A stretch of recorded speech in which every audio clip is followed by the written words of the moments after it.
ముందుగా ఇంతటితో ఈ దిన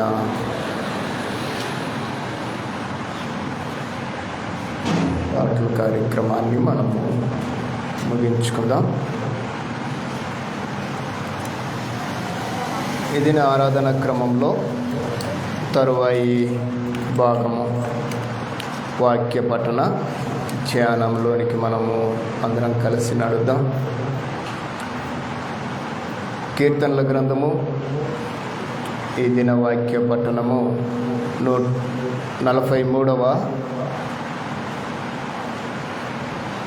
కీర్తనలు మొదటి నుండి 5 వచనాలని మనము అందరం లేచి నిలబడి ఈ వాక్య భాగాన్ని చదువుకుందాం. కీర్తనలు 43 మొదటి నుండి ఈ వాక్య భాగాన్ని మనము చదువుకుందాం.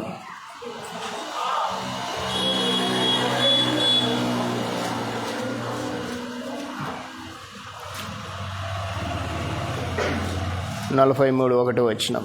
దేవా, నాకు న్యాయము తీర్చుము, భక్తి లేని జనముతో నా పక్షమున వాద్యమాడుము. కపటము కలిగి దౌర్జన్యము చేయువారి చేతిలో నుండి నీవు నన్ను విడిపించదవు.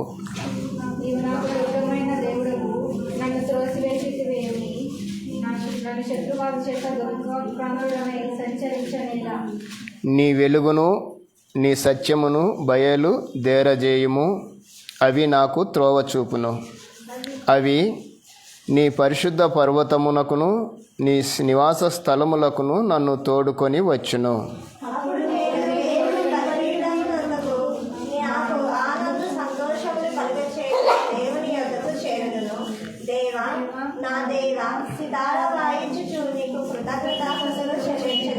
అందరం కలిసి, నా ప్రాణమా నీవేళ కృంగియున్నావు, నాలో నీవేళ తొందరపడుచున్నావు. దేవుని యందు నిరీక్షణ ఉంచుము. ఆయన నా రక్షణకర్త, నా దేవుడు, ఇంకను నేను ఆయనను స్తుతించెదను. క్రిష్ వచ్చి ఒక కీర్తన పాడి ముందుకు నడుద్దాం. అందరం కూర్చుందాం.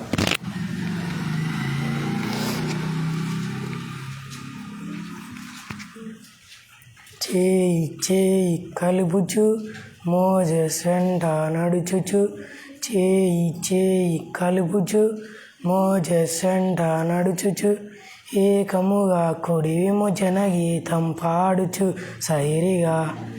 ఏకముగా కుడి విమోచన గీతం పాడుచు సైరిగా. చేయి చేయి కలుపుచు మోజెస్ వెంట నడుచుచు, చేయి చేయి కలుపుచు మోజెస్ వెంట నడుచుచు, ఏకముగా కుడి విమోచన గీతం పాడుచు సైరిగా. ఏకముగా కుడి విమోచన గీతం పాడుచు సైరిగా. చేయి చేయి కలుపుచు మోజెస్ వెంట నడుచుచు, చేయి చేయి కలుపుచు మోజెస్ వెంట నడుచుచు, ఒక్కొక్క కోడి పిల్ల, మేక పిల్ల, చేతిలో గొర్రె పిల్ల, పశువులు పక్షులు రక్షలు దాటిరిగా. ఒక్కొక్క కోడి పిల్ల, మేక పిల్ల, చేతిలో గొర్రె పిల్ల, పశువులు పక్షులు రక్షలు దాటిరిగా. చేయి చేయి కలుపుచు మోజెస్ వెంట నడుచుచు, చేయి చేయి కలుపుచు మోజెస్ వెంట నడుచుచు.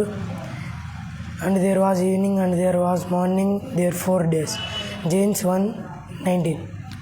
Praise God.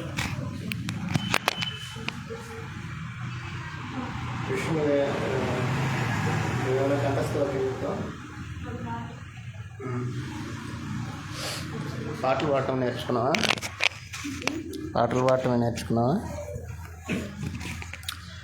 ప్రార్థన చేసుకుందాం. అందరము తల్లు వంచి చిన్న ప్రార్థనతో ముందుకు నడుద్దాం. ప్రార్థన. పరిశుద్ధుడైన మా తండ్రి, పరలోకమందున్న మా దేవ, మీకు స్తోత్రాలు. మీ కుమారుడు మా రక్షకుడైన యేసుక్రీస్తు నామములో ఈ ఉదయకాల ఆరాధన క్రమం కొరకై మీరు సిద్ధపరిచిన మీ సన్నిధానానికి మేము నడిచి ఉండగా ఇంతవరకు నా తండ్రి ఈ దిన ఆరాధన క్రమంలో ప్రార్థనలోను కీర్తనలు పాడుటలోను వాక్య పఠన ధ్యానములోను సండే స్కూల్ విభాగంలో మాతో ఉన్నందుకై మీకు కృతజ్ఞతలు, స్తోత్రాలు. తండ్రి, ఈ సమయమందు నాయన ఈ దిన ఆరాధన క్రమంలోనికి మేము వెళుతూ ఉండగా మాకు తోడుగా ఉండండి. మీ యొక్క క్రమాన్ని ప్రభువా మేము జరిగించుటకు మీరు మమ్మల్ని సిద్ధపరిచి నడిపించి నాయన ఇంతవరకు జరిగించినందుకై మీకు కృతజ్ఞతలు. ముందున్న కార్యక్రమంలో కూడా మాకు తోడుగా ఉండి సహాయం చేయండి ప్రభువా. మా యొక్క ఆత్మీయ జీవితంలో మేము నేర్చుకోవలసిన అమూల్యమైన పాఠాలని నేర్చుకుంటూ మీకు మహిమకరంగా మా జీవితాల్ని నాయన కొనసాగించుకునే భాగ్యాన్ని మాకు కలిగించండి. మీ మాటలు తెలియజేయబడుతూ ఉండగా మాకు వినగలిగిన చెవులను, గ్రహింపు కలిగిన మనస్సును మాకు దయచేయండి.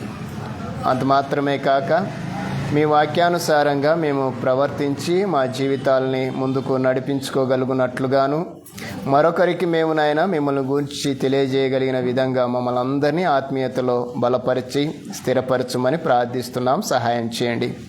నీ మాటలు చెప్పబోతూ ఉండగా తండ్రి నిలబడిన దాసుని పక్షంగా మీరు తోడుగా ఉండి మీ యొక్క సహాయంతో నాయన మాట్లాడి మమ్మల్ని అందరినీ మీ యొక్క ఆత్మీయతలో నడిపించమని మమ్ములను వాక్యమును మీ చేతికి సమర్పించుకుంటూ యేసుక్రీస్తు నామములో ప్రార్థిస్తున్నాము మా పరమ తండ్రి, ఆమేన్.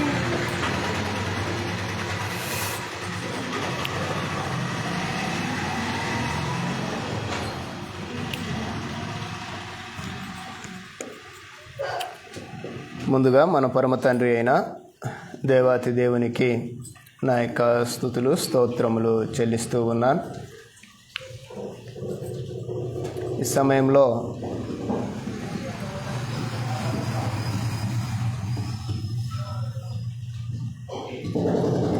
ఒక ప్రాముఖ్యమైన విషయాన్ని మనము నేర్చుకోవడానికి ప్రయత్నం చేద్దాం. చదవబడిన లేఖన భాగంలో నుండి కొన్ని ప్రాముఖ్యమైన విషయాల్ని మనము నేర్చుకొని ముందుకు నడుద్దాం. మీరందరూ కూడా మీ బైబిళ్ళని తెరవండి.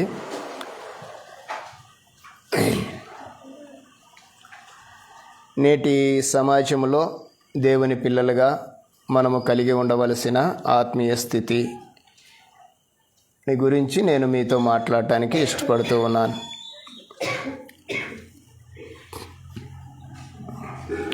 చదవబడిన లేఖన భాగంలో 3వ వచనం 43:3 కీర్తనల గ్రంథము 43:3 వచనం. నీ వెలుగును నీ సత్యమును బయలుదేరజేయము, అవి నాకు త్రోవ చూపును, అవి నీ పరిశుద్ధ పర్వతమునకు నీ నివాస స్థలమునకు నన్ను తోడుకొని వచ్చును.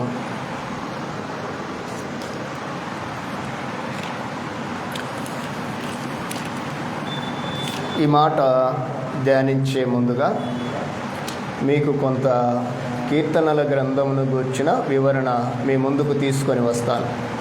మీరందరూ శ్రద్ధగా ఈ మాటలు ఆలకించడానికి ప్రయత్నం చేయండి. మనము ప్రతి పునరుద్ధాన దినమందు లేక ఆదివార సమయంలో వాక్య పఠనంగా కీర్తనల గ్రంథాన్ని ఒక్కొక్క అధ్యాయాన్ని ధ్యానం చేస్తూ ఉన్న క్రమాన్ని మనం కలిగి ఉన్నాం. అయితే ప్రతి ఆరాధన క్రమంలో ఈ క్రమాన్ని కలిగి ఉన్న మనము ధ్యానం చేస్తున్న ఆ గ్రంథం మీద కొంత అవగాహన, గ్రంథం మీద కొంత ఆలోచన, గ్రంథాన్ని గూర్చిన ఒక కొంత క్లుప్త సమాచారాన్ని మనము తెలుసుకోగలిగితే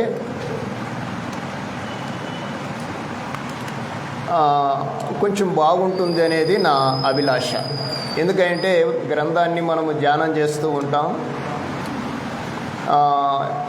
సర్వసాధారణంగా ఈ కీర్తనల గ్రంథాన్ని మనము ధ్యానం చేస్తున్నప్పుడు అందులో ఒక క్రమంగా చదువుకొని ప్రార్థన చేసుకొని అంశంలోకి వెళ్ళటము మనము జరుగుతున్న క్రమం. అయితే ఈరోజు ఆ ధ్యానం చేసిన దాంట్లో 3వ వచనాన్ని మనము తెలుసుకోబోయే ముందుగా ఈ కీర్తనల గ్రంథం యొక్క వివరణని మీ ముందుకు తీసుకురావాలని నేను ఆశపడుతూ ఉన్నాను. ఈ వివరణను తీసుకెళ్లే ముందుగా మీ అందరినీ ఒక ప్రశ్న అడగటానికి నేను ఇష్టపడుతున్నాను. మనందరికీ తెలిసినట్లుగా, మనకు నేర్చుకున్నట్లుగా ఈ పుస్తకాన్ని ఎవరు రాశారు? లేకుంటే ఈ కీర్తనల గ్రంథాన్ని రాసింది ఎవరమ్మా? దావీదు గారు రాశారు. అయితే ఇంకొక ప్రశ్న అడుగుతాను, అన్నీ దావీదు గారే రాశారా?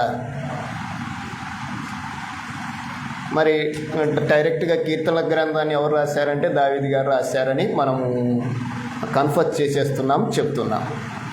అన్ని పుస్తకాలు దావీదు గారే రాశారా అంటే మీకు ఒకసారి ఇంకొక వచనాన్ని, ఒక అధ్యాయాన్ని చూపిస్తాను. 90వ కీర్తన చదవండి.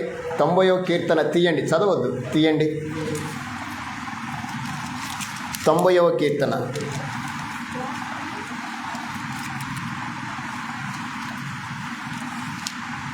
ఎవరు రాశారని రాయబడింది అక్కడ? ఎవరి ప్రార్థన అని రాయబడింది? మోషే చేసిన ప్రార్థన. రైట్. ఇంకొక అధ్యాయాన్ని 127వ కీర్తన దగ్గరికి రండి కొంచెం, ఏమనుకోకుండా. 127వ కీర్తన.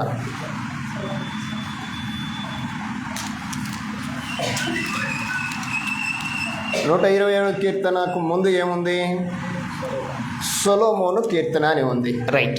ఇప్పుడు మనం 43 చదివాం కదా, 44వ వచనం దగ్గర 44వ కీర్తనలోకి రండి వెనక్కి.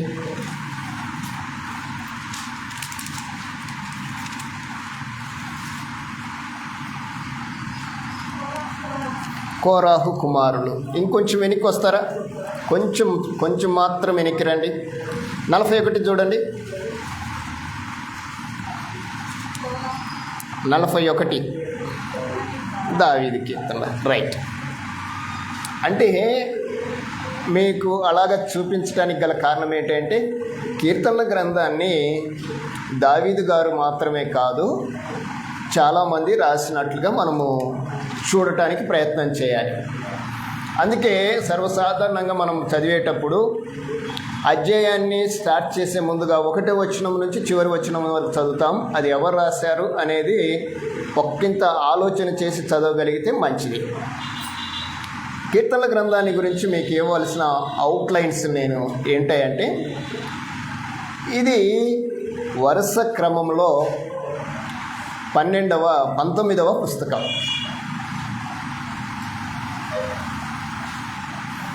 వరుస క్రమంలో 19వ పుస్తకం.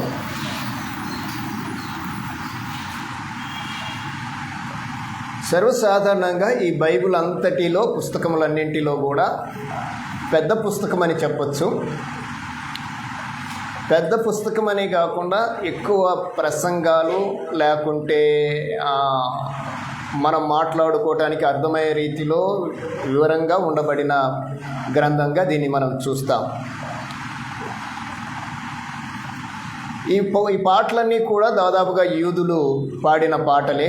అందుకనే ఈ కీర్తన హెబ్రీ భాషలో తెహ్లీన్ అని పిలుస్తారు. లేక దీని భావం ఏంటంటే స్తుతించుట లేక స్తుతి అనే అర్థం వచ్చే భావం అన్నమాట. దీనికి కీర్తనల గ్రంథాన్ని గురించి మీరు రాసుకోగలిగితే మంచిది.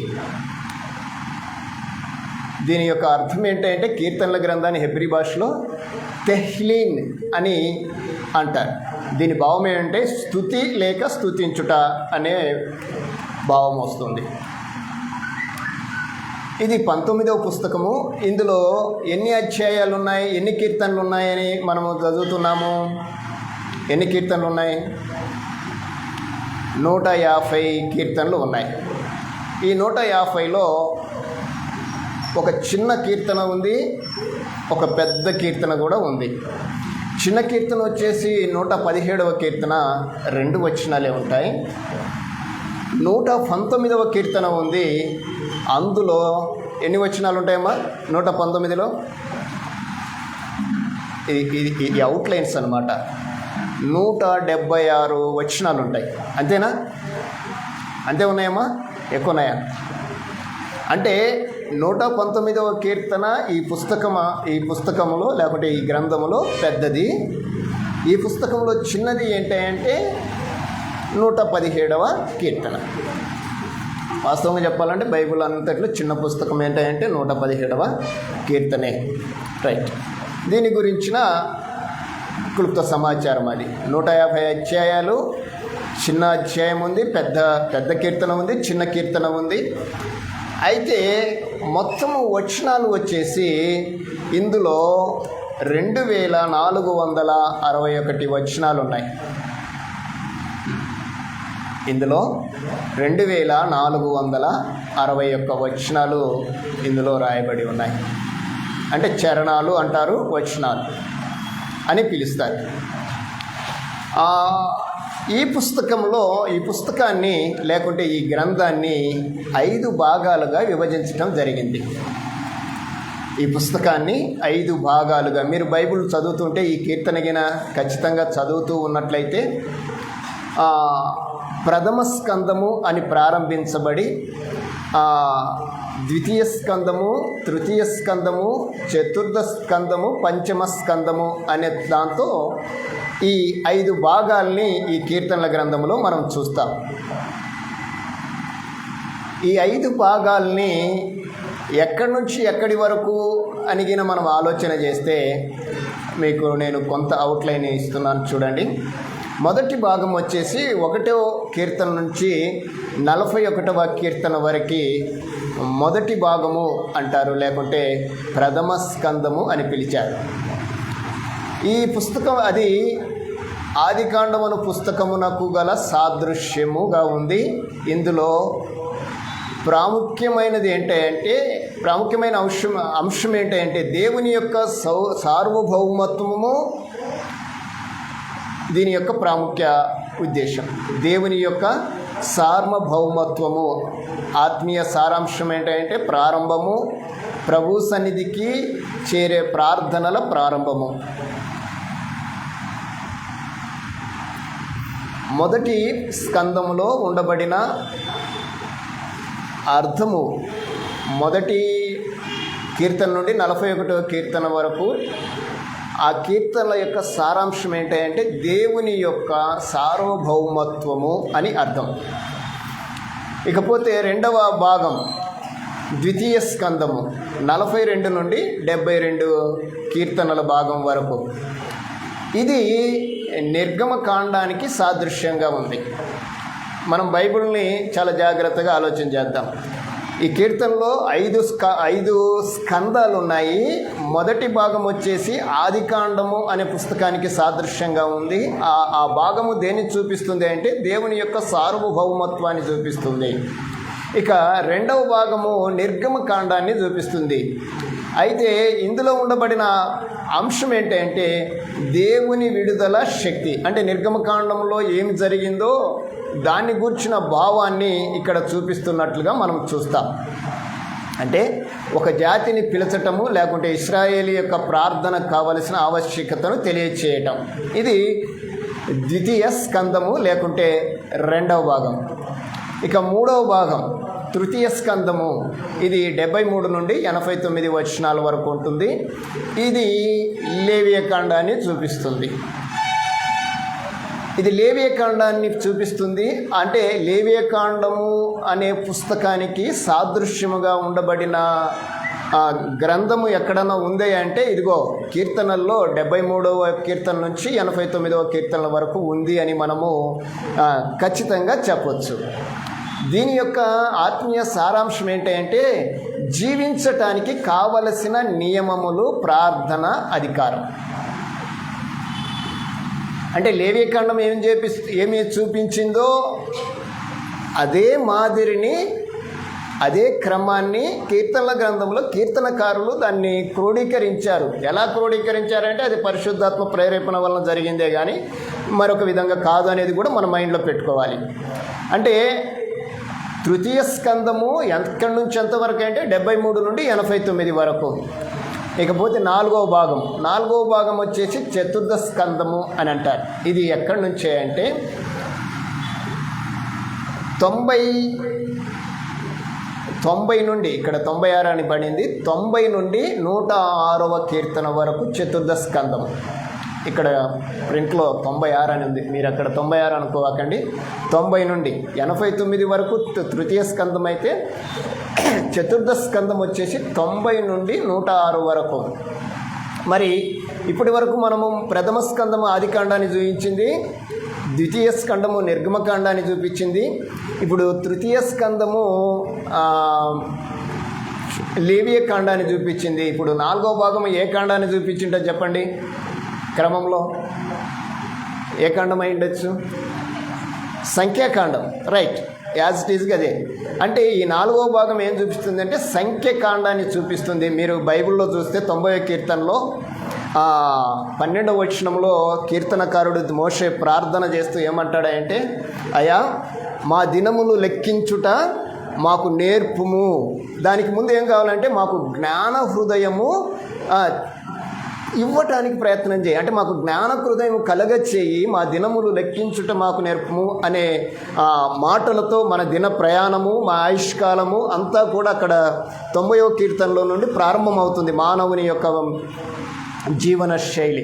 అందుకే దీన్ని సంఖ్యాకాండంగా చూపిస్తారు. అయితే ఇది ఎంతవరకు 106 వరకు 90 నుండి. అయితే ఇందులో సారాంశం ఏంటంటే, అంశం ఏంటంటే దేవుని నీతిమత్వము.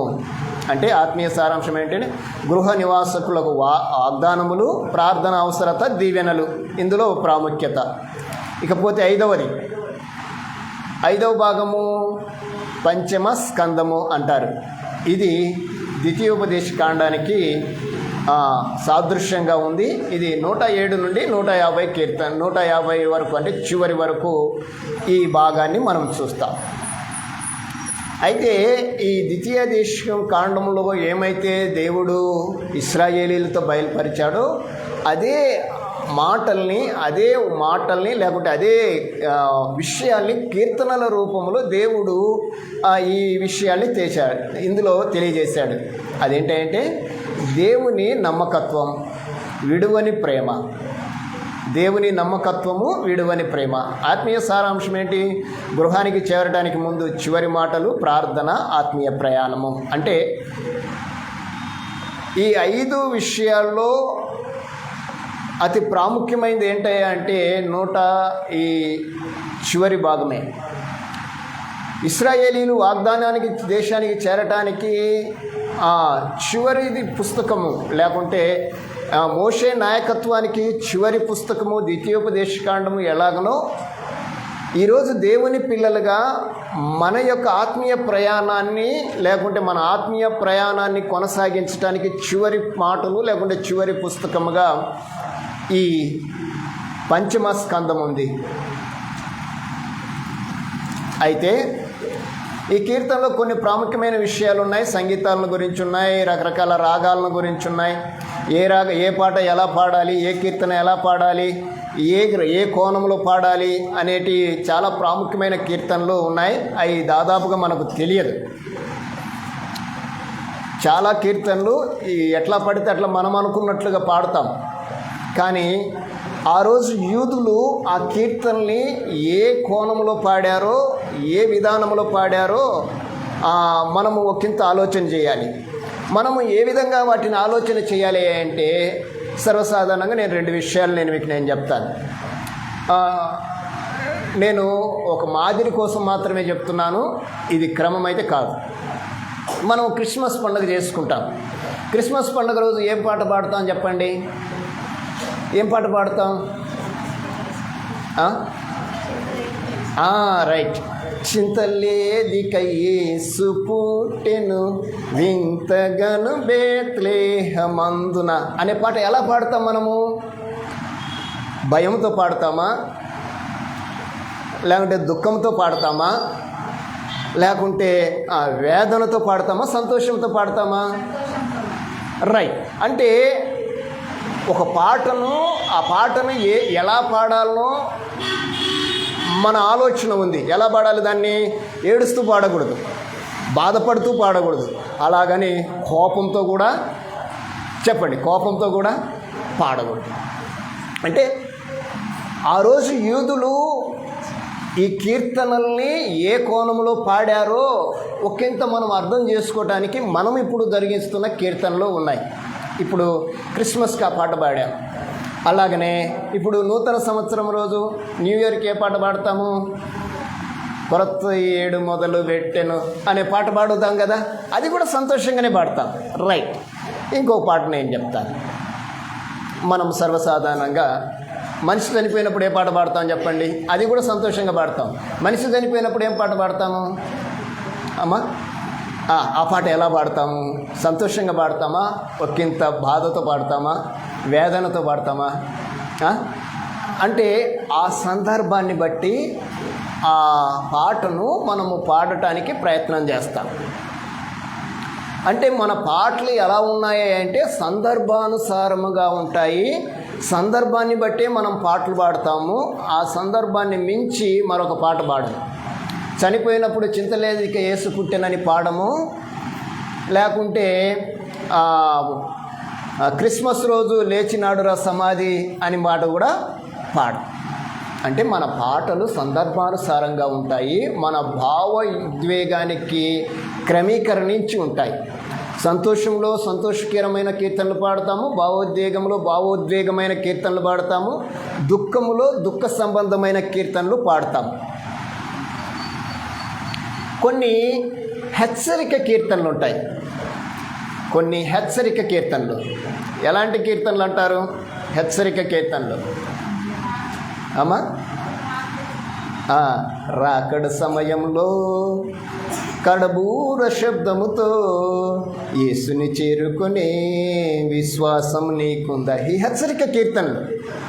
అంటే మనము పాడే కీర్తనలను మనం అనుకున్నట్లుగా ఇప్పుడు హెచ్చరికలని, లేకుంటే సువార్త కీర్తనలు ఉన్నాయి, అలాగనే స్తుతి కీర్తనలు ఉన్నాయి, పుట్టినరోజు పాడుకునేటివి ఉన్నాయి, నూతన సంవత్సరానికి ఉన్నాయి, అలాగనే దుఃఖకరమైన సందర్భాన్ని బట్టే పాడే పాటలు ఉన్నాయి.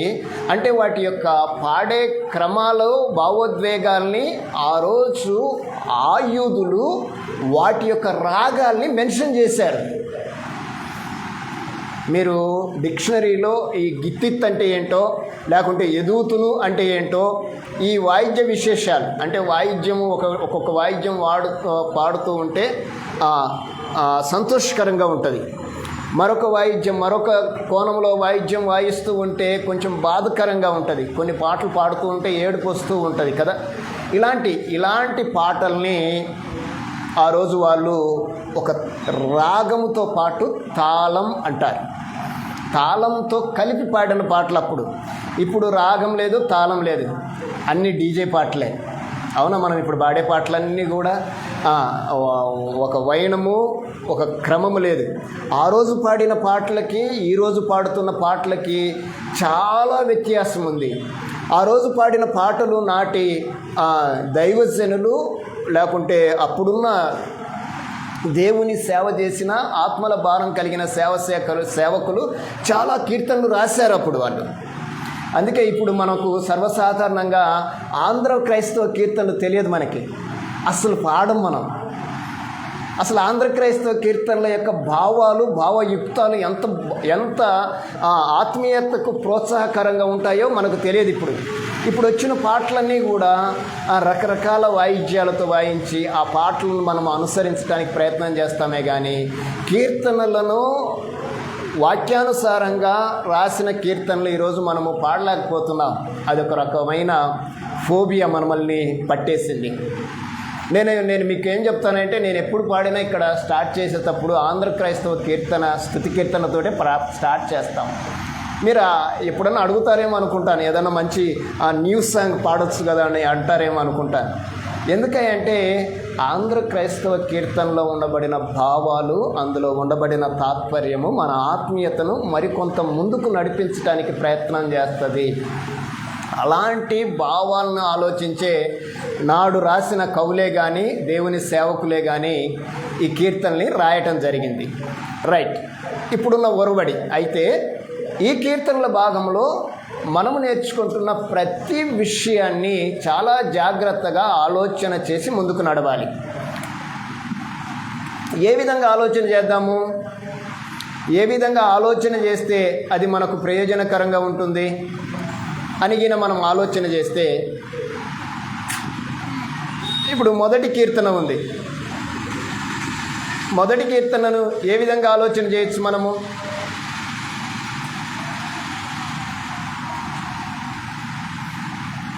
మొదటి కీర్తనను ఏ విధంగా ఆలోచన చేయొచ్చు మనం?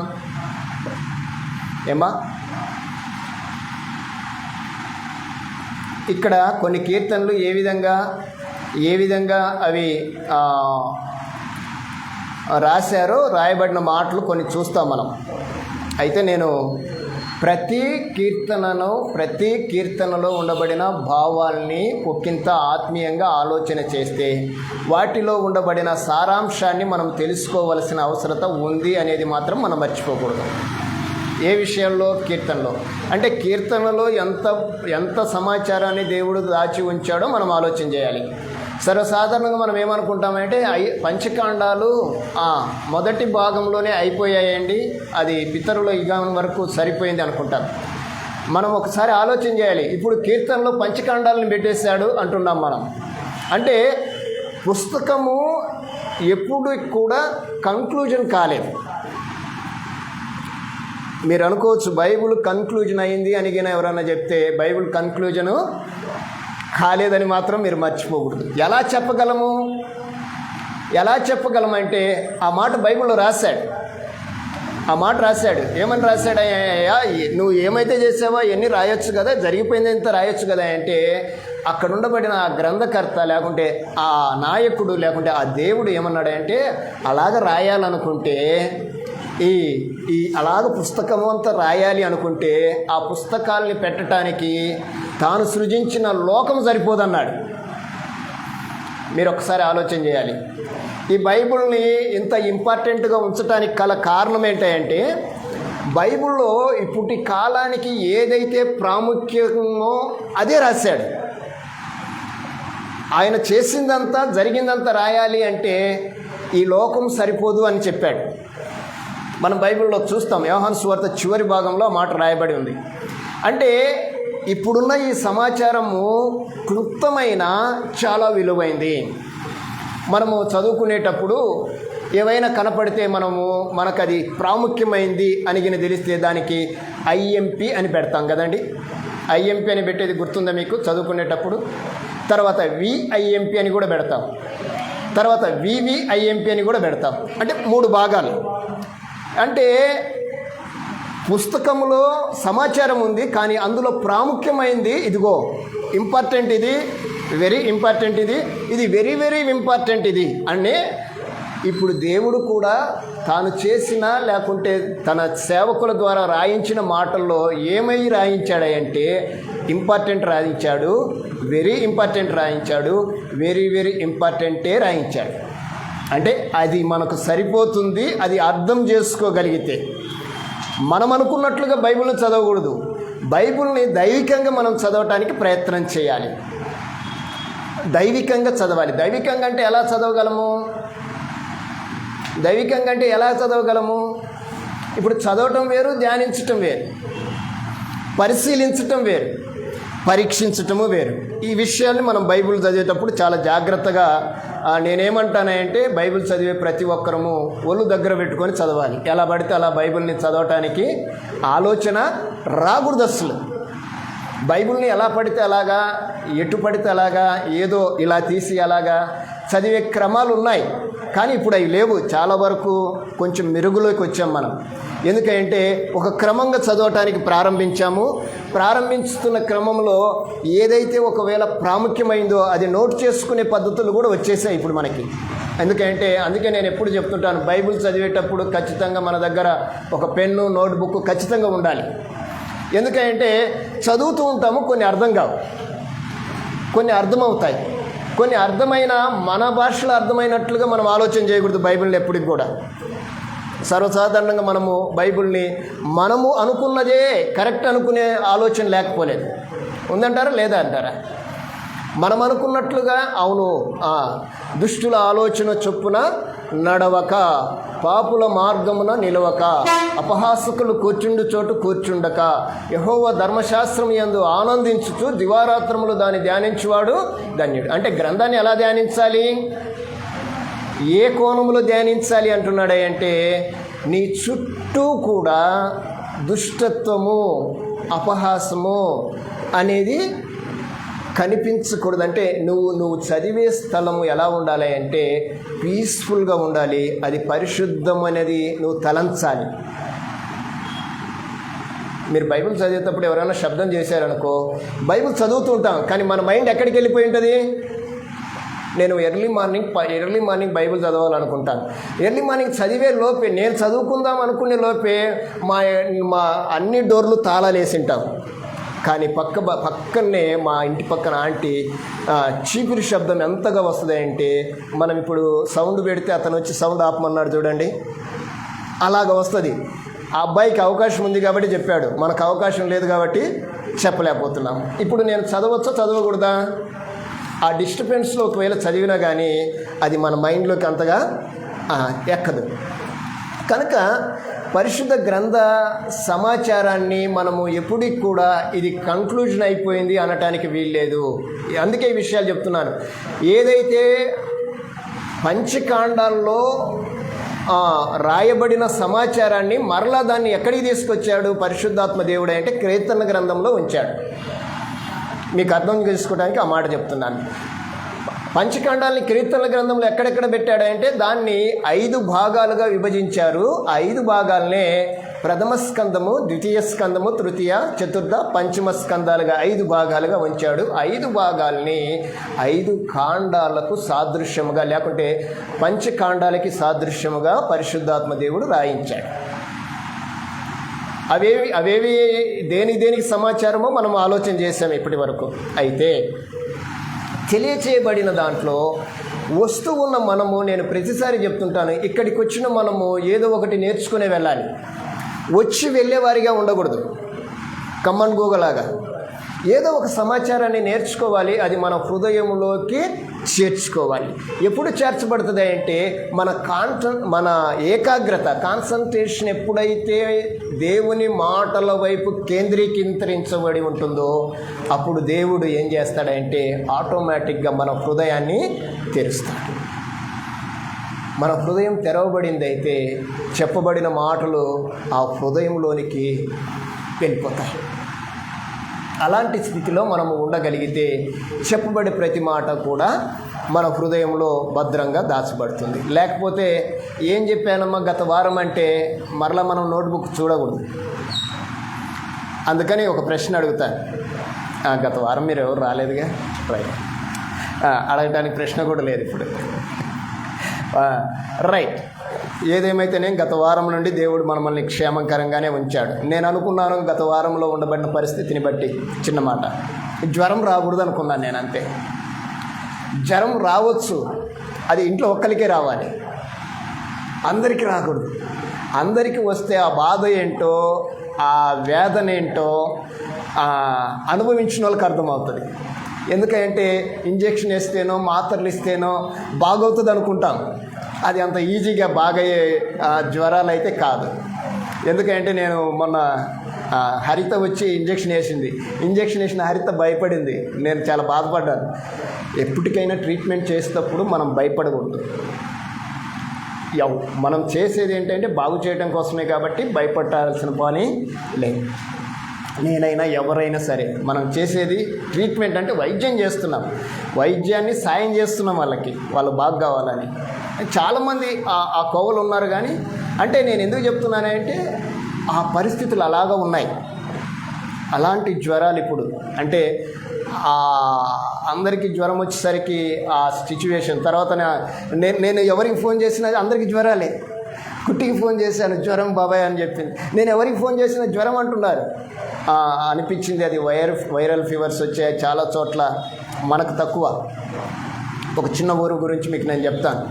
గుంటూరు దగ్గర తురకపాలెం అని ఉంది. తురకపాలెం గురించి మీరు వినింటారు, మీరు వైద్యులు కాబట్టి, మీరు డ్యూటీ చేస్తుంటారు కాబట్టి. దాదాపుగా 50 మందికి పైగా చనిపోయారు. ఎలా చనిపోయారంటే జ్వరం వచ్చింది, చనిపోయారు అంతే. తర్వాత ఈ మధ్యకాలంలో అందరూ వెళ్ళి పరీక్షలు చేసి ఏదో ఒకటి రిపోర్ట్ ఇచ్చేశారు, అది వేరే విషయం. అక్కడ కేంద్రం నుంచి వైద్యులు వచ్చి అక్కడ ఉండబడిన సమస్తాన్ని పరీక్షించి పరిశీలన చేసి అక్కడేదో ఆ సాయిల్ కరెక్ట్గా లేదని చెప్పేసి ఒక రిపోర్ట్ ఇచ్చి పంపించారు. ఇంకొక విషయం ఏం జరిగింది అంటే మధ్యలో ఒక ఆర్ఎంపీ డాక్టరే ఈ సావులకు కారణం అని హెడ్లైన్లు వేసేసారు.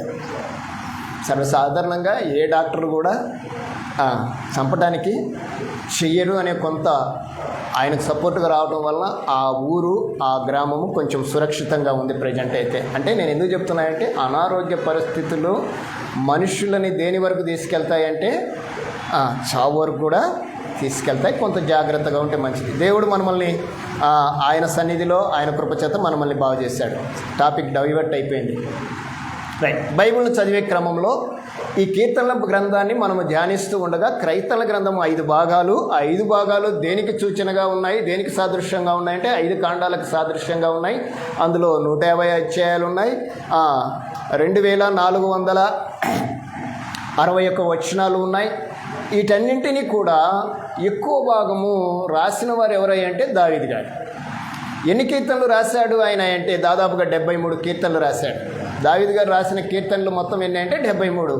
తర్వాత రాసిన వారు ఎవరంటే ఆసాఫు గారు ఒక 12 కీర్తనలు రాశారు. తర్వాత కోరాహు కుమారులు ఒక 11 రాశారు. తర్వాత సొలొమోను 2 రాశారు. మోషే గారు రాశారు. ఇంకా చెప్పాలి అంటే హేమాము, మోషే, హగ్గయి, జకర్యా, యెజ్కేలు, ఎజ్రా, ఇలాగా అనేకులు ఈ కీర్తనల గ్రంథంలో పాలిభాగస్తులుగా ఉన్నారు. కొన్ని కీర్తనలు ఎవరు రాశారో కూడా తెలియదు వాస్తవంగా చెప్పాలి అంటే. ఇలాగా ఈ కీర్తనల గ్రంథము రాయబడింది. అయితే దీని యొక్క రచనా కాలము ఎప్పటి నుంచి ఎప్పటి వరకు అంటే క్రీస్తుకు పూర్వము 1440 నుండి చెప్తాను వినండి, 430 వరకు ఈ కీర్తనలు రాయబడుతూనే వచ్చాయి. అంటే ఎప్పటికంటే సైలెంట్ పీరియడ్ ఉంది మనకి. క్రొత్త నిబంధనకి పాత నిబంధనకి సైలెంట్ పీరియడ్ ఎంతకాలం అంటే 440 సంవత్సరాలు. అంటే ఆ కాలానికి ముందు వరకు కూడా కీర్తనలు రాయబడుతూ వచ్చాయి. దీన్ని రాసిన వారు ఎంతమంది, దీని భాగాలు ఎన్ని భాగాలు, ఇన్ని వచనాలు ఎన్ని అని మనం చూసాం. చిన్న వచనము, చిన్న అధ్యాయం ఏదో పెద్ద అధ్యాయం ఏదో చూసాము. ఇది కీర్తనల గ్రంథాన్ని గురించిన ఒకంత క్లుప్త సమాచారం. ఈ క్లుప్త సమాచారంలో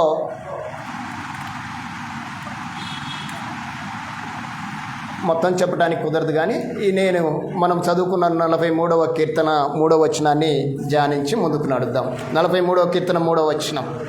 ఈ కీర్తనలో ఈరోజు నేర్చుకోబోయే మన ఆత్మీయ పాఠం, నీ వెలుగును నీ సత్యమును బయలుదేరజేయుము, అవి నాకు త్రోవ చూపును, అవి నీ పరిశుద్ధ పర్వతమునకును నీ నివాస స్థలమునకును నన్ను తోడుకొని వచ్చును. జాగ్రత్తగా విందాం. నీ వెలుగు నీ సత్యము బయలుదేరజేయుము. కీర్తనకారుడు మాట్లాడుతూ చెప్తున్న మాటలను మనం ఆలోచన చేద్దాం. ఈ 2 మాటలు కూడా ఆత్మీయ అర్థములో పర్యాయ పదాలే. వెలుగు ఎవరై అంటే దేవుడు, సత్యము ఎవరై అంటే వాక్యము. ఈ 2 కూడా దైవికంగా దేవుడిని గురించిన మాటలే. అయితే ఈయన ఏమంటున్నాడంటే అవి బయలుదేర చేయుము, అవి నాకు త్రోవ చూపును. ఏంటి వెలుగు? వెలుగు చేసేది ఏంటి అంటే 119వ కీర్తన 105వ వచనంలో ఈ మాట రాయబడి ఉంది. ఏమని? నీ వాక్యము నా పాదములకు దీపము, నా త్రోవకు వెలుగు. చాలా జాగ్రత్తగా ఈ విషయాన్ని విందాం. వాక్యం ఏమై ఉందంట? వెలుగై ఉందట. వెలుగై ఉన్న వాక్యము మనకు ఏం చేస్తుంది అంటే మన త్రోవకి, మన దారికి వెలుగునిస్తుంది. మీకు ఒక విషయం చెప్తా. చీకట్లో వెళ్తూ ఉంటాం. మనము ఏం కలిగి ఉంటే బాగుంటుంది? చీకట్లో ఉన్నప్పుడు ఏముంటే బాగుంటుంది? మన దగ్గర లైట్ ఉండాలి, వెలుగు ఉండాలి. లైట్ మీన్స్ వెలుగు. ఇప్పుడు లైట్ ఉంటే ధైర్యంగా ఉంటామా? లైట్ లేకపోతే ధైర్యంగా ఉంటామా? లైట్ ఉంటే ధైర్యంగా ఉంటాం. రాత్రి కరెంటు పోయింది, మీకు ఇన్వర్టర్లు ఉన్నాయిలే, మాకు ఇన్వర్టర్ లేదు. కరెంటు పోయింది, మా శ్వేత లేచి నాన్న లైట్ వేయి అన్నది. లైట్ ఎప్పుడు వేయాలి? నేను కరెంట్ ఉంటేనే వేయాలి. కానీ ధైర్యం ఏంటంటే మనకు దగ్గర ఉన్న సెల్లో లైట్ ఉంది కాబట్టి టక్కున లైట్ వేసాం. అంటే లైట్ ఏంటంటే మనకు మార్గాన్ని చూపిస్తుంది, మన త్రోవకు వెలిగిస్తుంది. లైట్ ఏం చేస్తుంది అంటే వెలిగిస్తుంది. అంటే దేవుని పిల్లలు ఈ లోకంలో ఉన్నారు. ఈ లోకం ఎలా ఉంది అంటే చీకటితో నిండిపోయింది. ఈ చీకటి సంబంధమైన లోకములో నువ్వు అనుకున్నట్లుగా కాక దేవుడు అనుకున్నట్లుగా నువ్వు నడవాలి అంటే నీకేం కావాలి? లైట్ కావాలి. ఆ లైట్ ఏంటంటే వాక్యమే. వాక్యం అనేది నీ దగ్గర ఉంటే నీ మార్గము, నీ త్రోవ, నీ ప్రయాణము సుఖమయం అవుతుంది, సరళంగా ఉంటుంది, భద్రత కలిగిన ప్రయాణాన్ని నువ్వు చేస్తావు. వాక్యం లేకపోతే మన పరిస్థితి మారిపోతుంది.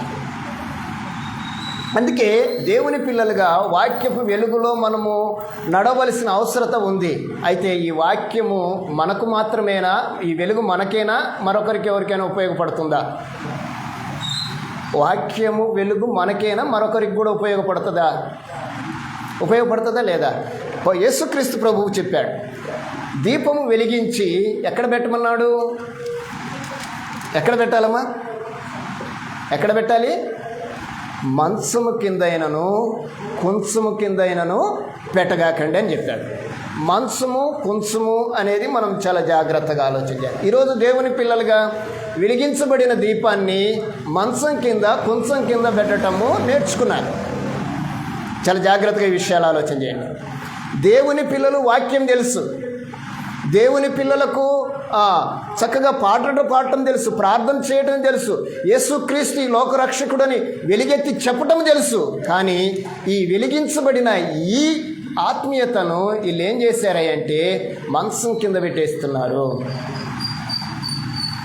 లేకపోతే మరొక విధంగా ఏం చేస్తున్నారంటే కొంచెం కింద పెడుతున్నారు.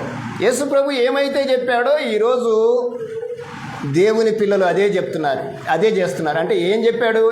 ఏమైతే దేవుడు వాక్యము చేయొద్దు అంటదో ఈరోజు దేవుని పిల్లలని చెప్పుకున్న వాళ్ళు అదే చేస్తున్నారు. మీరు నమ్మాలి కొన్ని విషయాలు. యేసు ప్రభు ఏమైతే చెప్పాడు, లేకుంటే వాక్యం ఏమైతే చెప్పిందో అది చేయటంలే. ఇది మీకు వద్దు అంటే అదే మనోళ్ళు టెస్ట్ చేస్తున్నారు. టెస్ట్ చేస్తే పర్వాలేదు, దాన్ని టేస్ట్ కూడా చేస్తున్నారు. అవునంటారా కాదంటారా? ఈరోజు దేవుని పిల్లలు తాము వెలిగించబడిన తర్వాత ఈ వెలుగును మంచం కింద కొంచెం కింద పెట్టడానికి గల కారణం ఏంటంటే వారు మరొకరికి టార్చ్ బేరర్ కాలేకపోతున్నారు. మరొకరిని దేవుని సన్నిధికి తీసుకురాలేని పరిస్థితి కలిగిన వారు ఏం చేస్తారంటే వారి యొక్క వెలుగును ఎవరికి కనిపించకూడదని దాచిపెట్టుకుంటారు. తమ ఆత్మీయతను ఏం చేయాలి అంటే మరొకరికి త్రోవ చూపేదిగా ఉండాలి. మనం కూడా చాలాసార్లు మనకు స్వార్థం ఎక్కువ. దేవుని గురించి చెప్పాల్సి వచ్చినా, దేవుని గురించి మాట్లాడాల్సి వచ్చినా అది మా పని కాదులే అనుకునే ఆలోచనలో మనం లేకపోలేదు. ఉన్నారా లేరా? ఈరోజు అది ఎవరు చేయాలంటే ఎవరో సేవకులే చేయాలి, ఎవరో చేస్తే వారికే ఇది బాగుంటుంది అనే ఆలోచన లేకపోలేదు. అయితే ఒక మాట నేను చెప్తాను. మనము ఇక్కడ కూర్చున్న మనము ఆత్మీయంగా వెలిగించబడినది నిజమే అయితే, దేవుని పిల్లలము అనబడినది నిజమే అయితే మన దీపము ఇప్పుడు ఎక్కడ ఉంది?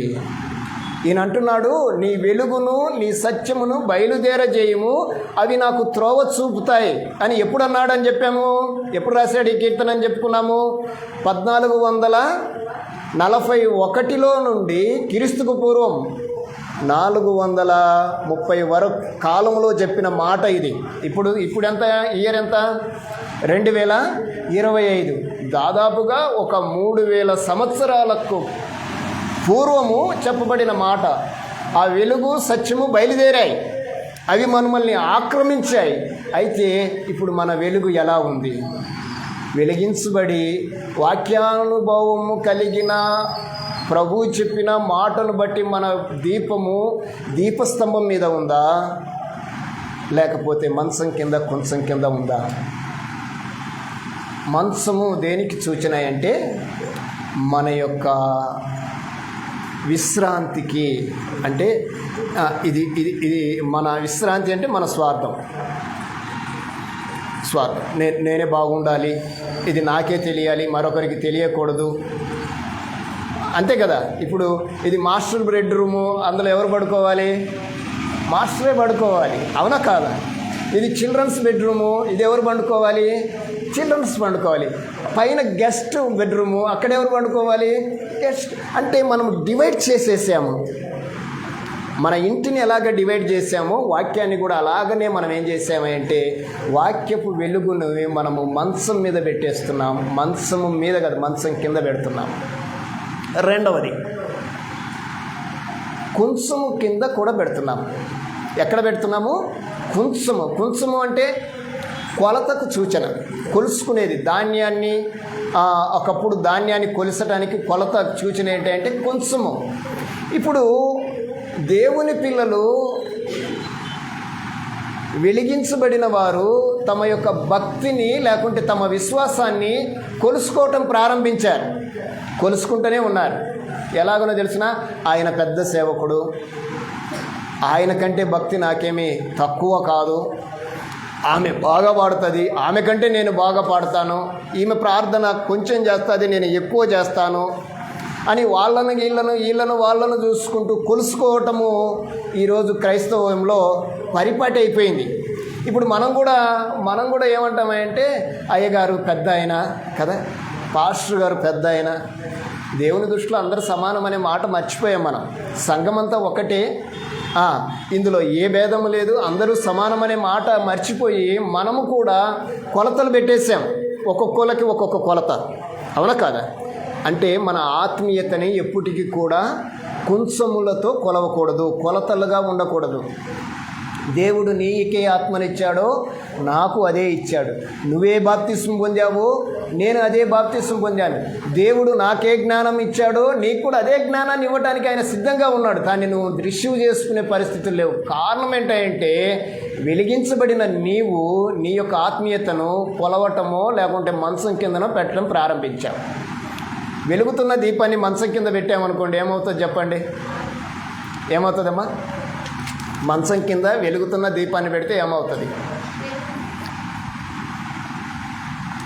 మంచం కింద ఒక వెలుగుతున్న దీపాన్ని పెట్టండి, క్రొవ్వొత్తిని పెట్టండి, ఏమవుతుంది? మంచం కాలిపోయిద్ది, ప్రయోజనం ఏం లేదు. కొంచెంతో పెట్టినా ఏ ప్రయోజనం లేదు, కొంచెం కింద పెట్టినా ఆ ఆత్మీయత ఆరిపోతుంది. అంటే వాటి రెండింటి వలన ఏ ప్రయోజనం లేదని యేసుక్రీస్తు వారు చెప్పిన మాట ఏంటంటే వెలిగించబడిన దీపం ఎక్కడ పెట్టాలన్నాడు? దీపస్తంభం మీద పెట్టాలి. నీ ఒలుగు సకల జనుల ఎదుట ప్రకాశింపనీయుడి అనబడిన లేఖనాన్ని మనం మర్చిపోకూడదు. వెలిగించబడినది నువ్వు నిజమే అయితే, వెలుగులో నడుస్తున్న మాట నువ్వు వాస్తవమైతే, కీర్తనకారుడు చెప్పినట్లుగా నీ వాక్యము నా పాదములకు దీపము నా త్రోవకు వెలుగు అనేది నువ్వు వాస్తవమైతే ఆ వెలుగును నువ్వు ఎక్కడ ఉంచాలి అంటే, ఎక్కడ ఉంచాలమ్మా? దీపస్తంభం మీద ఉంచాలి. అది అనేకులను వెలిగించేదిగా ఉండాలి. అప్పుడప్పుడు ఒక చిన్న మాట చెప్తాం. ఒక 100 క్యాండిల్స్ ఉన్నాయి, ఒక 100 క్యాండిల్స్ని వెలిగించాలి. ఎలా వెలిగించవచ్చు చెప్పండి? 100 క్యాండిల్ని అగ్గిపెట్టె తీసుకొని వెలిగించవచ్చా? లేకుంటే ఒకే క్యాండిల్ 100 క్యాండిల్ని వెలిగించవచ్చా? వెలిగించవచ్చా? మరి మీరు ఎన్ని క్యాండిల్ని వెలిగించారు? మీరు కూడా ఒక వెలుగుతున్న క్యాండిలే, ఒక దీపమే. ఈ దీపము ఎన్ని దీపాల్ని వెలిగించింది? ఈరోజు ఆత్మీయత ఏంటంటే క్రైస్తవుల్లో ఒక మాట వినండమ్మా, మనం వెలిగేది వెలగకపోగా చాలామంది వెలుగుతున్న వారిని ఆర్పేస్తున్నాం. ఈరోజు మన ఆత్మీయతను మనము మరొకరికి త్రోవ చూపేది కాకుండా, మన ఆత్మీయత తగ్గిపోవటమే కాకుండా మరొకరి ఆత్మీయతను ఎదగలేకుండా కూడా చేస్తున్నాం. అంటే మనము ఏ కోణంలో ఉన్నామో ఆలోచన చేయాలి. నేటి సమాజము, నేటి క్రైస్తవము ఏ కోణంలో ఉండాలనో ఆలోచన చేయాలి.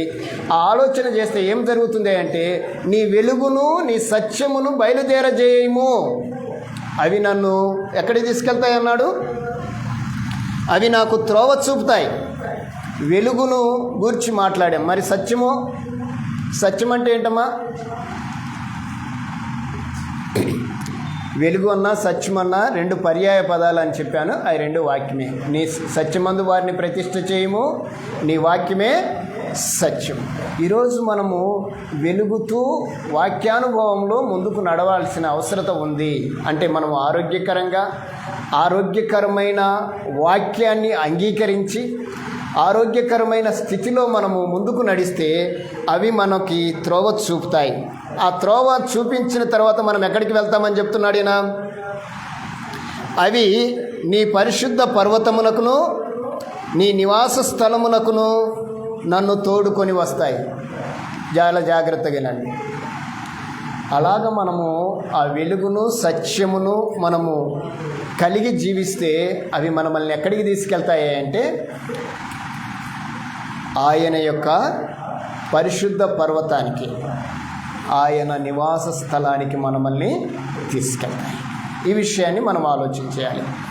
ఏంటి ఆయన పరిశుద్ధ పర్వతం ఏంటి? అంత్యదినములలో యెహోవా మందిరము పర్వతముల మీదకి ఎక్కబడుతుంది. మందిరమే సంఘము, సంఘమే మందిరము. ఇది జీవము గల దేవుని సంఘం. అంటే మనము సంఘములోకి వచ్చాము. ఇప్పుడు దేవుడు ఏర్పరిచిన నివాస స్థలం కొరకై మనం సిద్ధపడవాలి. ఎప్పుడు సిద్ధపడతాము? ఎప్పుడు మనము ఆయన స్థలానికి చేరుతామా అంటే, ఇదిగో వెలుగును సత్యమును మనం కలిగి జీవిస్తే. మనము వెలుగుతూ ఉండాలి అంటే మరొకరిని దేవుని సన్నిధికి నడిపించాలి, వాక్యానుభవంలో ముందుకు నడుస్తూ ఉండాలి. ఇలాగా ఉంటే మన యొక్క ఆత్మీయ స్థితి మేలుకరంగా ఉంటుంది, ప్రయోజనకరంగా కూడా ఉంటుంది. కనుక ఈ కీర్తనలో మనము నేర్చుకోవలసిన ఒకంత ఆత్మీయ భావం ఏంటంటే, 3వ భాగమే 3వ వచనం. అవి నీ పరిశుద్ధ పర్వతానికి, నీ స్థలానికి నన్ను తోడుకొని వచ్చును. ఈరోజు మనము ఎక్కడ ఉన్నాము, ఎక్కడికి వెళ్ళాలి, మన ప్రయాణం ఏంటి? పరలోకము, పరదేశులము, యాత్రికులము అయ్యున్న మనము ఈ భూమిని వదిలిన తర్వాత మన ప్రయాణం ఏంటి? అందరూ అనుకుంటున్నాము చనిపోతుందలే మనం ముగించబడుతుందని. చనిపోతే ముగింపు కాదు అనేది గ్రంథం చెప్తుంది. చనిపోవటమే ముగింపు కాదు అని గ్రంథం చెప్తుంది. అయితే ఏంటి? మనం ఏం చేద్దాం? మనం ఏ స్థితిలో దేవుని యొక్క సాన్నిధ్యానికి మనం ముందుకు నడుద్దాం? ఒకంత ఆలోచన చేసుకొని మనం ముందుకు నడిస్తే దేవుడు మనల్ని, మన ఆత్మీయతని మెరుగుపరుస్తాడు. మీ అందరికీ అర్థమైంది అనుకుంటాను. ఏముండాలట? వెలుగును సత్యము మనకు కలిగి ఉండాలి. అంటే ఎలాగంటే మనం వెలుగుతూనే ఉండాలి. అప్పుడప్పుడు మీకు ఇంకొక చిన్న ఎగ్జాంపుల్ చెప్పి నేను ముగిస్తాను. వెలుగు అప్పుడప్పుడు ఏమవుతుంది అంటే, ఏమవుతుందమ్మా? మసకబారుతుంది. అవునా కాదా? మీ ఇంట్లో లైట్లు ఉన్నాయా? ఫస్ట్ తెచ్చినప్పుడు లైటింగ్ ఎలా ఉంటుంది? బ్రైట్గా ఉంటుంది. క్రిస్మస్ పండగకి అప్పుడు ఎలా ఉంటుంది? డిమ్ అయి ఉంటుంది. ఎలాగ మళ్ళీ దాన్ని బ్రైట్ చేస్తాము? ఎలాగ బ్రైట్ చేస్తాము దాన్ని? పండగ వస్తుంది కాబట్టి మళ్ళీ దాన్ని తడిగుడ్డ పెట్టి అలా తుడిస్తే బ్రైట్ వస్తుంది. ఏమైంది ఆ బ్రైట్నెస్కి అంటే? ఏం పడింది? మసక బారింది. మన ఆత్మీయత కూడా అప్పుడప్పుడు మసక బారుతుంటుంది. బాగా వినండి. లోకంలో ఉన్నాము, చీకటిలో ఉన్నాము. ఆ చీకటి సంబంధమైన టార్చ్ లేకుంటే ఆ వెలుగు, ఆ చీకటి అనేది మనల్ని అప్పుడప్పుడు ఆవరిస్తూ ఉంటుంది. అయితే దీన్ని మనం ఏం చేయాలి? వాక్యం అనే వెలుగులో దాన్ని క్లీన్ చేస్తూ ఉండాలి. అంటే ఇది ఎలా చేయాలి అని మనం ఆలోచన చేస్తే క్రిస్మస్ పండగకు చేస్తే సరిపోదు. ఏమా మన ఆత్మీయతని ఎప్పుడెప్పుడు మనం దాన్ని షైన్ చేయాలి అంటే వారానికి ఒకసారి చేస్తే సరిపోదు. వారానికి ఒకసారి చేస్తే సరిపోదు, లేకపోతే 2 నెలలకో 3 నెలలకో చేస్తే సరిపోదు, సంవత్సరానికి ఒకసారి చేస్తే సరిపోదు. మన ఆత్మీయత షైన్ కాదు. మన ఆత్మీయత షైన్ అవ్వాలి అంటే, మెరుగుపడాలి అంటే దినదినము వాక్యపు వెలుగులో మనము ముందుకు నడుస్తూనే ఉండాలి. అందుకే దేవుడు ఈ పరిశుద్ధ గ్రంథాన్ని మన ముందు ఉంచి, ఇదిగో నిన్ను నిత్యత్వానికి, నిత్య జీవానికి తీసుకెళ్ళే ఏకైక మార్గము ఇదే అని చెప్పాడు. అలాంటి మార్గాన్ని మనము, లేకుంటే అలాంటి గ్రంథంలో దాగి ఉన్న సారాంశాన్ని దినదినము మనము ధ్యానిస్తూ ఉండాలి. అందుకే కీర్తనకారుడు మాట్లాడిన మాట ఏంటంటే, దివారాత్రములు దాన్ని ధ్యానించువాడు దాన్ని. దివారాత్రములు అంటే అర్థం ఏంటంటే, మనకు సమయం దొరికినప్పుడు గ్రంథాన్ని ధ్యానించటం మంచిది. ధ్యానించే సమయంలో గుర్తుపెట్టుకోవాల్సిన విషయాలు ఏంటంటే, ఒక పెన్ను, నోట్బుక్ ఖచ్చితంగా ఉండాలి. మనకు తెలియనివి ఖచ్చితంగా నోట్ చేసుకోవాలి. అందులో ఇంపార్టెంట్ ఎంత ఏదైనా ఉంటే దాన్ని టిక్ చేసుకోవాలి. ఇంకా ఇంపార్టెంట్ అయింది అయితే ఇంకా టిక్ చేసుకోవాలి. అలాగనే ఇంకా అది మనకు ఇంకా ప్రయోజనకరమైంది అంటే అలాగ టిక్ చేసుకుంటూ ఉంటే ఖచ్చితంగా మన దృష్టి వాక్యపు వెలుగులో నడవటానికి ఒకంత దోహదపడుతుంది. కనుక గ్రంథాన్ని ధ్యానించే విషయంలో, వాక్యాన్ని మనము వినే విషయంలో, లేకుంటే ఆ వాక్యాన్ని పరిశీలన చేసే విషయంలో ఖచ్చితంగా మనం గ్రంథాన్ని ఆధారం చేసుకునే వెళ్ళాలి తప్ప లోకంలో ఉండబడిన వాటిని మనం ఎప్పటికీ కూడా ఆధారం చేసుకోకూడదు. ఒకవేళ లోకంలో ఉన్నది వాక్యానుసారమా కాదా అని కూడా మనం పరిశీలన చేయాలి. లోకంలో ఉన్నదాన్ని పరిశీలన చేయాలి. అలాగే ఇప్పుడు చెప్తున్న ఈ సోషల్ మీడియా ద్వారా వస్తున్న క్రమాలు ఉన్నాయి. కొన్ని యూట్యూబుల్లో, ఫేస్బుక్లో చాలా విస్తృతంగా ఈరోజు షార్ట్స్ వీడియోల్లో వస్తూ ఉన్న మాటల్ని మనం చూస్తున్నాం. ఒకవేళ అవి మనం ఆలోచన చేస్తున్నట్లయితే వాటిని మనము రెక్టిఫై చేసుకోవటానికి, పరిశీలన చేయడానికి మనకేం కావాలంటే బైబిలే కావాలి. బైబిల్ ద్వారా దాని గురించి మనం ఆలోచన చేయాలి. ఏది పడితే అది మనం గుడ్డిగా నమ్మటానికి వీల్లేదు. ఎందుకంటే ఒక చిన్న విషయాన్ని మీ ముందుకు నేను చెప్తాను. ఒక సేవకుడు బయలుదేరాడు ఈ మధ్యకాలంలో. ఎలాంటి సేవకుడు అంటే ఆయన నక్సలైట్గా ఉండి బయటకు వచ్చాడు, దేవుని నమ్ముకున్నాడు, ఒకంత డబ్బు పలుకుబడి బాగానే తెచ్చుకున్నాడు, వైట్ అండ్ వైట్ వేస్తాడు, కుర్రోడే. ఒక సూత్రాన్ని కనుగొన్నాడు జనాన్ని మాయ చేయడానికి. ఏంటంటే పిల్లలు లేని వారికి ఆయన దగ్గరికి వెళ్తే పిల్లలు పుడతారు. ఎలానో తెలుసా? మరొక విధంగా ఆలోచన చేయకండి. ఆయన ప్రార్థన చేసి అట్టిపండు ఇస్తే పిల్లలు పుడతారట. ఇది నమ్మొచ్చా? నమ్మరు అని మీరు అంటున్నారు. దానికోసము ఎగబడి వెళ్ళే వాళ్ళు ఎంతమందో తెలుసా? అంటే మనుషులు ఏం చూస్తున్నారు? వాక్యాన్ని చూడటం లేదు, వాక్య పరిశీలన లేదు, వాక్యాన్ని గూర్చిన పరీక్ష కూడా లేదు. ఏదో విన్నారు, గుడ్డిగా నమ్ముతున్నారు. తర్వాత ఏమవుతారంటే మోసపోతారు. దేవుడు ఒకవేళ వచ్చి నేను ఇది చేయమన్నానా అని అడిగితే ఆయన దగ్గర సమాధానం ఉంటుందా? ఉండదు. ఇప్పుడు మనుషులు అలా తయారయ్యారు. కనుక మనము ప్రతిదీ పరీక్షించాలి. బైబిల్ చెప్తుంది, సమస్తము పరీక్షించి, ఏం చెప్పాడు? సమస్తము పరీక్షించి మేలైన దానిని చేపట్టండి. మనకి ఏది మేలో అదే మనం ఆలోచన చేయాలి. ఇది మేలుకలం కాదా బ్లంట్గా రిజెక్ట్ చేయాలి. ఇది దైవిక తత్వానికి ఇది మేలుకరం కాదా, దాన్ని పూర్తిగా దాన్ని అవాయిడ్ చేసేసేయాలి. అది పనికిరాదు, అది మన ఆత్మీయతను చెరుపుతుంది అంటే దాన్ని తీసేయాలి. కనుక దేవుని పిల్లలుగా ఈ దినాల ఆత్మీయతలో మనము ఏ విధంగా దైవిక విషయాలను ముందుకు వెళ్ళాలి అంటే మనము ధ్యానం చేయాలి, గ్రంథాన్ని చదవాలి, పరిశీలించాలి, పరీక్షించాలి. ఇవన్నీ చేయగలిగితే మన ఆత్మీయత మేలుకరంగా ఉంటుంది, మన కుటుంబాలు ఆశీర్వాదకరంగా ఉంటాయి, మనం కలిగి ఉన్న సహవాసము దేవునికి మహిమకరంగా ఉంటుంది. దేవుడి మాటలు మన వెనుకల్లో దీవించి ఆశీర్వదించునుగాక. ఆమేన్. చిన్న ప్రార్థన. పరిశుద్ధుడైన తండ్రి,